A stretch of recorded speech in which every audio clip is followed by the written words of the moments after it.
taking both actions in the hope of discouraging Japanese sea aggression in the Far East. Because the Japanese High Command was, mistakenly, certain any attack on the United Kingdom's Southeast Asian colonies, including Singapore, 39, would bring the US into the war, a devastating preventive strike appeared to be the only way to prevent American naval interference. 40. An invasion of the Philippines was also considered necessary by Japanese war planners. The US War Plan.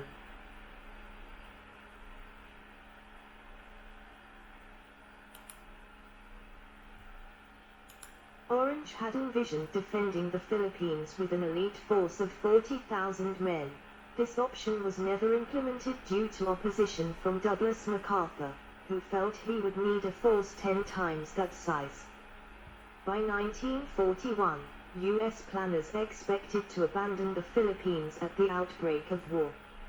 Late that year, Admiral Thomas C. Hart, commander of the Asiatic Fleet, was given orders to that effect. 41. The U.S. finally ceased oil exports to Japan in July 1941, following the seizure of French Indochina after the fall of France, in part because of new American restrictions on domestic oil consumption. 42. Because of this decision, Japan proceeded with plans to take the oil-rich Dutch East Indies. NB 8. On August 17, Roosevelt warned Japan that America was prepared to take opposing steps if neighboring countries reattacked. 44. The Japanese were faced with a dilemma: either withdraw from China and lose face or seize new sources of raw materials in the resource-rich European colonies of Southeast Asia. Japan and the US engaged in negotiations during 1941, attempting to improve relations. In the course of peace negotiations, Japan offered to withdraw from most of China and Indochina after making peace with nationalist government. It also proposed to adopt an independent interpretation of the Tripartite Pact and to refrain from trade discrimination, provided all other nations reciprocated. Washington rejected these proposals. Japanese Prime Minister Konoye then offered to meet with Roosevelt, but Roosevelt insisted on reaching an agreement before any meeting. 44. 45. The U.S. ambassador to Japan repeatedly urged Roosevelt to accept the meeting, warning that it was the only way to preserve the conciliatory Konoye government and peace in the Pacific. 46. However, his recommendation was not acted upon. The Konoye government collapsed the following month when the Japanese military rejected a withdrawal of all troops from China. 47. Japan's final proposal, delivered on the 20th of November, offered to withdraw from southern Indochina and to refrain from attacks in Southeast Asia, so long as the United States, United Kingdom, and Netherlands supplied 1 million US gallons, 3.8 million liters, of aviation fuel, lifted their sanctions against Japan and ceased aid to China. 48. 47. The American counter proposal of the 26th of November, the 27th of November in Japan. The Hull Note required Japan completely evacuate China without conditions and conclude non-aggression pacts with Pacific powers. On the 26th of November in Japan, the day before the note's delivery, the Japanese task force left port for Pearl Harbor. The Japanese intended the attack as a preventive action to keep the United States Pacific Fleet from interfering with its planned military actions in Southeast Asia against overseas territories of the United Kingdom, the Netherlands, and the United States. Over the course of 7 hours there were coordinated Japanese attacks on the US-held Philippines, Guam, and Wake Island, and on the British Empire in Malaya, Singapore, and Hong Kong. 16. Additionally, from the Japanese viewpoint, it was seen as a preemptive airstrike before the oil gauge ran empty. 24. Military planning.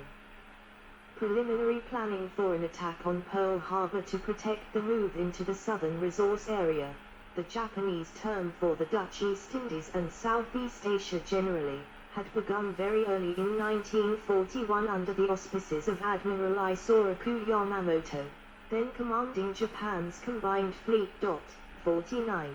V1 is sent to formal planning and training for an attack from the Imperial Japanese Navy General Staff only after much contention with naval headquarters, including a threat to resign his command. 50. Full-scale planning was underway by early spring 1941, primarily by Rear Admiral Rinojuke Kuseka, with assistance from Captain Minoru Janda and Yamamoto's Deputy Chief of Staff, Captain Kamato Kirishima. 51. The planners studied the 1940 British air attack on the Italian fleet at Taranto intensively. NB 9, NB 10.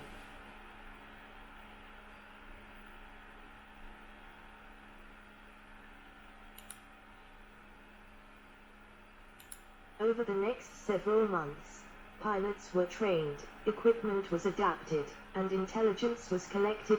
Despite these preparations, Emperor Hirohito did not approve the attack plan until November the 5th, after the third of four imperial conferences called to consider the matter. 54. Final authorization was not given by Theakra until December the 1st, after a majority of Japanese leaders advised him the whole note would destroy the fruits of the China incident, endanger Manchukuo and undermine Japanese control of Korea. 55. By late 1941, many observers believed that hostilities between the US and Japan were imminent. A Gallup poll just before the attack on Pearl Harbor found that 52% of Americans expected war with Japan, 27% did no, and 21% had no opinion. 56. While U.S. Pacific bases and facilities had been placed on alert on many occasions, U.S. officials doubted Pearl Harbor would be the first target. Instead, they expected the Philippines would be attacked first. This presumption was due to the threat that the air bases throughout the country and the naval base at Manila posed to sea lanes, as well as to the shipment of supplies to Japan from territory to the south. NB 11.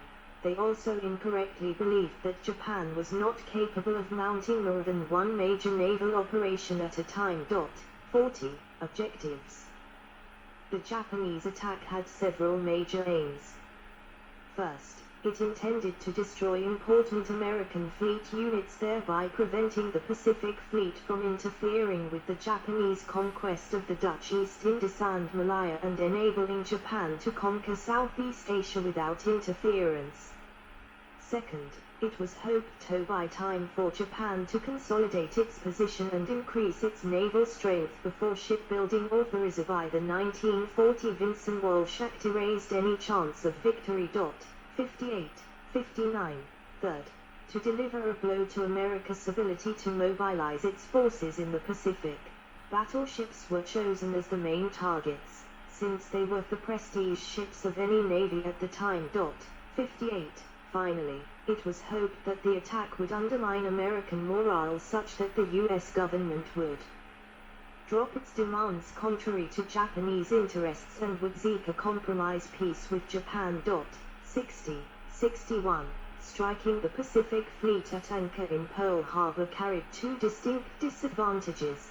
The targeted ships would be in very shallow water, so it would be relatively easy to salvage and possibly repair them, and most of the crews would survive the attack since many would be on shore leave or would be rescued from harbor.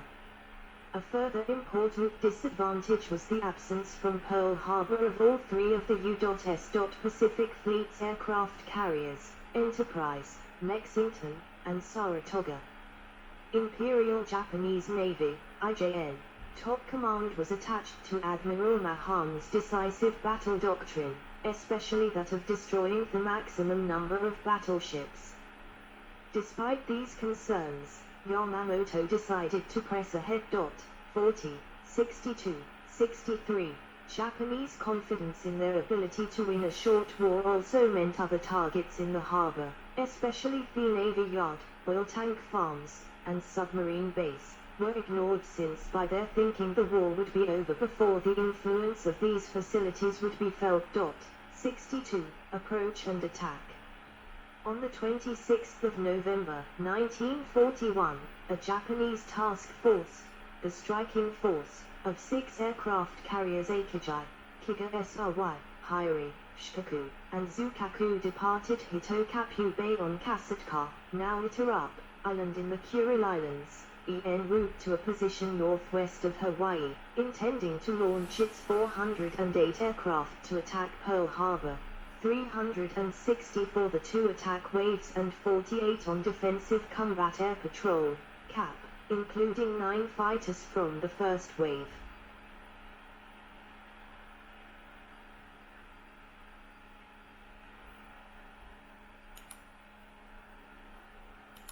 Route followed by the Japanese fleet to Pearl Harbor and back. An Imperial Japanese Navy Mitsubishi A6M0 fighter on the aircraft carrier Akijai, part of the Japanese task force prior to leaving the first wave, was to be the primary attack, while the second wave was to attack carriers as its first objective and cruisers as its second, with battleships as the third target. 64. The first wave carried most of the weapons to attack capital ships, mainly specially adapted Type 91 aerial torpedoes, which were designed with an anti-roll mechanism and a rudder extension that let them operate in shallow water. 65. The aircrews were ordered to select the highest value targets, battleships, armed aircraft carriers, or, if these were not present, any of the high-value ships, cruisers and destroyers. First wave dive bombers were to attack ground targets. Fighters were ordered to strafe and destroy as many parked aircraft as possible to ensure they did not get into the air to intercept the bombers, especially in first wave. When the fighters' fuel got low, they were to fuel at the aircraft carriers and return to combat. Fighters were to serve CAP duties where needed, especially over U.S. airfields. Before the attack commenced, the Imperial Japanese Navy launched reconnaissance float planes from heavy cruisers Chikuma and Tone, one to scout over Oahu and the other over Lahaina Roads, Maui, respectively, with orders to report on U.S. fleet composition and location. Reconnaissance aircraft flights risked alerting U.S. 66, and were not necessary. U.S. fleet composition and preparedness information in Pearl Harbor were already known due to the reports of the Japanese spy Takeo Yoshikawa. A report of the absence of the U.S. fleet in Lahaina anchorage off Maui was received from the Tones float plane and fleet submarine I-72. 67. Another 4 scout planes patrolled the area between the Japanese carrier force, the Kid Butte and Nihau, to detect any counterattack. 68. Submarines.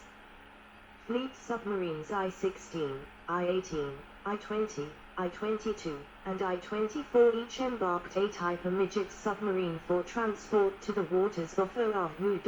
69. The 5 I-boats left Kure Naval District on November 25, 1941.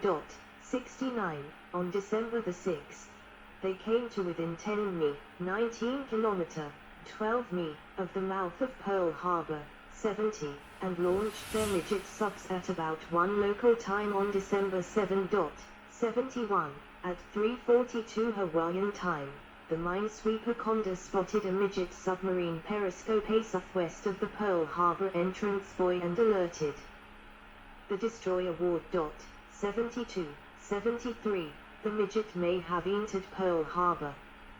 However, Ward sank another midget submarine at 06:37, 73, NB-12, in the first American shots in the Pacific Theater.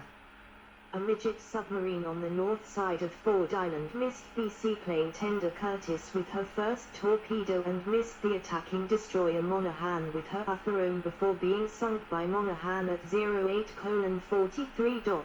73.